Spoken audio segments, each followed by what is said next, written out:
అరే 2023 గోల్స్ ఏవో పెట్టుకున్నాం కదా. ఒకసారి చూద్దామా? వద్దులేండి ప్లీజ్. ఒకసారి చూద్దాం. వద్దు నా కోసం.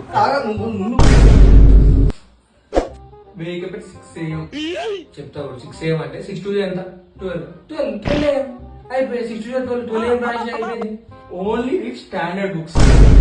1 month ఎగ్జామ్ టైం ఉంది. లోకల్ అదర్స్ చదువుకున్నాం మంచిగా. నీ మొబైల్ లోకల్ అదర్స్ ఎప్పుడైనా చేయనా? ఎంత కాదు అభిషేక్ గారిని పీడిఎఫ్ లో అడగా వాడు పంపిస్తాడు. ఓకే 75% అంటే మరి ఇద్దరికి కలిపిన అంత అటెండెన్స్ ఉండదు కదా. ఇంకా 1 month టైం ఉంది. క్లియర్ చేద్దాం ఇద్దరం కలిపి. ఇంటర్నల్స్ 50% తెచ్చుకోవాలి. ఇదొద్దు అక్వైర్డ్ క్లినికల్ నాలెడ్జ్. బీపీ చూడడం తెలుసా? క్లినికల్ నాలెడ్జ్ ఇప్పుడు ఫైనల్ ఇయర్ ఓన్లీ థియరీ చాలా ఇంపార్టెంట్ రా. ఇప్పుడు ఇంటర్న్షిప్ ఇవన్నీ నేర్పిస్తారు. క్లినికల్ నాలెడ్జ్ ప్లానింగ్ పద్ధతి ఎలా ఉన్నారో చూడు. ఈ రీజన్ మస్తుంది.